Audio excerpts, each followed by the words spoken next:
think about the present economic crisis that we're in? What does it say about our spiritual evolution? In the long run, I think it's a good thing. In the short run, it's obviously painful. But it's absolutely showing people that we've been living the wrong way for too long of a time. My hope is that it's going to allow some people to jump off the money train, which is the debt train. And one of the first things I advise my clients, I said, no, if you really want to practice abundance, get out of debt. Because debt is a constant kind of scarcity thing on your head. So we manufacture money. We all know we manufacture money that we don't have. We try to create need in people that people don't need. And I see this crisis as the tree is shaking, and the stuff that falls off has to fall. And hopefully it will help us live more simply, right, live more cooperatively with others, live more sustainably.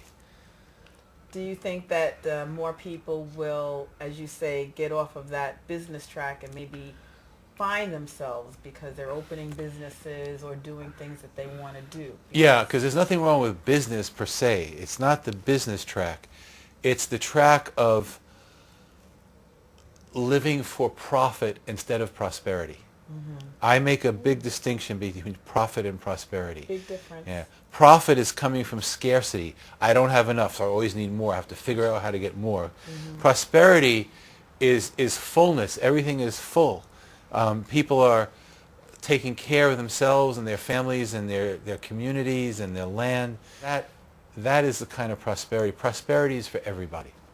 Have you given any thought to adding this piece in your seminars? I am. I call it Manifestation in Time of Meltdown.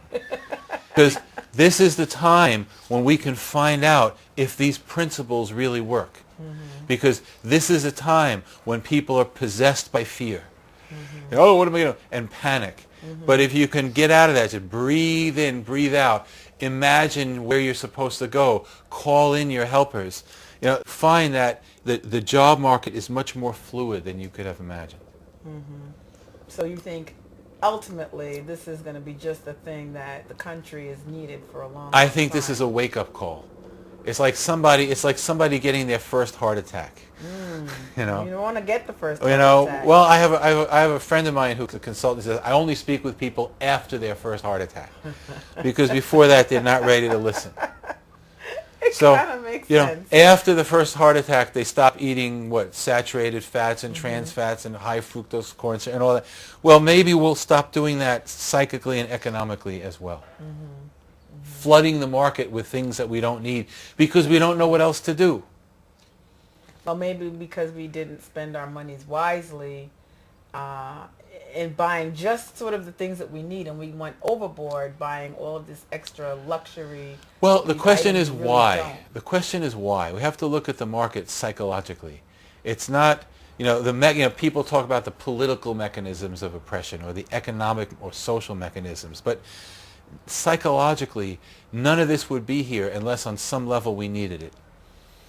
So why are so many people scurrying around like chickens without a head, chasing the money?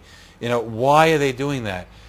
Could it be because they're afraid of being with themselves? And what would happen if we just stopped for a minute?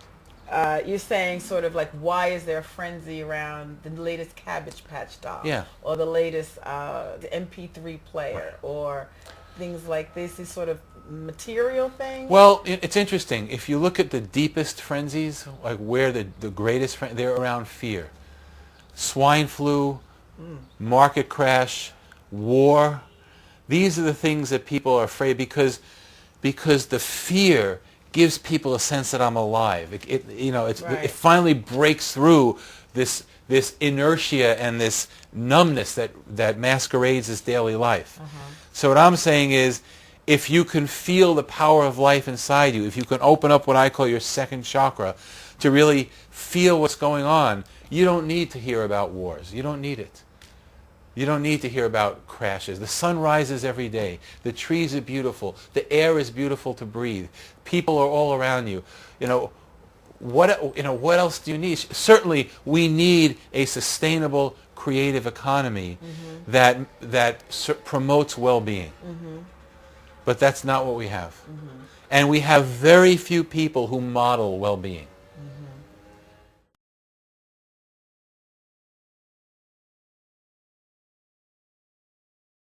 I'm Alan Steinfeld, and I've been doing the program New Realities at MNN, Manhattan Neighborhood Network, for about 15 years. And for me, it's really one of the most exciting things I can do, because I find people that are really exposing civilization to new ways of thinking, and that's what I'm interested in. So I do something that I am really excited about.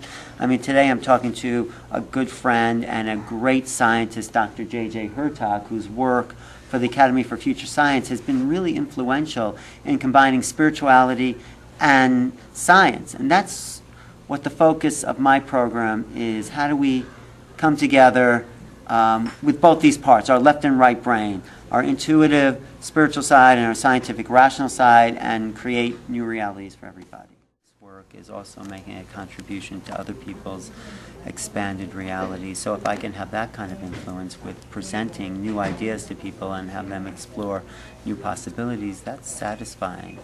And that's really what the basis of the program is about. How can we look at reality in a bigger way so we can make new choices and change our lives for the better?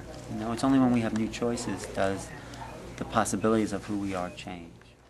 I think it takes a long time to find the work you really love. I think you have to explore many options, go down different roads, and see what resonates with you. And then you have to just follow your passion, your bliss. And it may not look like there's money involved or anything, but I think if you do follow what you really enjoy doing, you'll be rewarded in other ways than just financially, although that will come. But you have to do what you love, or else what's the point?